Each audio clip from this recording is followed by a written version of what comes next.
শুক্রবার ত্রিপুরা রাজ্যে জমিয়াত উলামা হিন্দের সভাপতি মুফতি আব্দুল মমিন সংবাদ মাধ্যমের মুখোমুখি হয়ে বলেন, অল ইন্ডিয়া জমিয়াত উলামা হিন্দের আহ্বানে গত 27-28 মে জম্মু ও কাশ্মীরের পুজে এক গুরুত্বপূর্ণ সভা অনুষ্ঠিত হয়।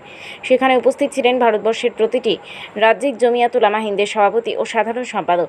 ত্রিপুরা রাজ্য থেকে উপস্থিত ছিলেন ত্রিপুরা রাজ্যিক জমিয়াতে উলামা হিন্দের সভাপতি মুফতি আব্দুল মমিন, সহসভাপতি মুফতি আব্দুল জলিল। সভায় গুরুত্বপূর্ণ সিদ্ধান্তগুলোর মধ্যে অন্যতম ছিল সমস্ত মসজিদ ও মাদ্রাসার যাবতীয় রেকর্ডপত্র প্রস্তুত করা, মক্তবগুলিতে ঠিক পঠন পাঠনের ব্যবস্থা করা, মক্তবগুলিতে রাজ্যিক ও জেলা জমিয়াত উলামার উদ্যোগে পঞ্চায়েত ভিত্তিক জমিয়তের কমিটি গঠন মধ্য দিয়ে সর্বস্তরের মানুষের সাথে সম্পর্ক গড়ে তোলা, ফান্ড গঠন করে অসহায় মানুষদের সাহায্য করার বিষয়টি সিদ্ধান্ত হয় বলে জানিয়েছেন মুফতি আব্দুল মমিন।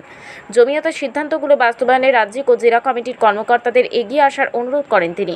পাশাপাশি প্রতিটি জেলার অন্তর্গত মক্তব, মসজিদ ও মাদ্রাসাগুলোতে সঠিক তদারকি করারও আবেদন করেন মুফতি আব্দুল মমিন। তিনি বলেন, সর্বভারতীয় জমিয়াত উলামা হিন্দ একটি অরাজনৈতিক, সামাজিক ও ধর্মীয় সংগঠন। ভারতবর্ষের মুসলমান সহ অন্যান্য পিছিয়ে পড়া সম্প্রদায়ের কল্যাণে কাজ করে যাচ্ছে জমিয়তের জমায়েতরা। মহতী অনুষ্ঠানে সভাপতিত্ব করেন সভাপতি তথা জমিয়াত উলামা হিন্দের সভাপতি। 27-28 মে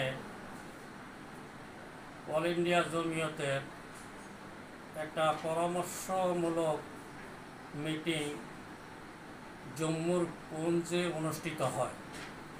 ওই মিটিংয়ে সিদ্ধান্ত হয় যে সমস্ত ইন্ডিয়াতে যেখানে যেখানে জমিয়ত উলামা হিন্দ দেশে স্টেটগুলোতে আছে, জমিয়তের সমস্ত কাজগুলা যেন সঠিকভাবে করা হয় এবং যেখানে যেখানে এখনও ইউনিট বনে নাই এবং কমিটি বনে নাই, তাড়াতাড়ি কমিটি করে জমিয়তকে আরও চাঙ্গা করার জন্য, যেমন মিল্লত ফান্ড, অর্থাৎ এরকম একটা ফান্ড তৈরি করা, যে ফান্ড দিয়ে জনগণের, দুস্থ মানুষের বিভিন্নভাবে যেন সাহায্য করা যায়, এইভাবে করা, এবং মসজিদ, মাদ্রাসা এগুলো সঠিকভাবে চলে কিনা এবং এগুলার কাগজপত্র ইত্যাদি যেন সঠিক করা হয়, এর জন্য জমিয়ত উলামা হিন্দ ওই মিটিংয়ে আহ্বান করছে সারা রাজ্যে এবং সারা দেশের জন্য।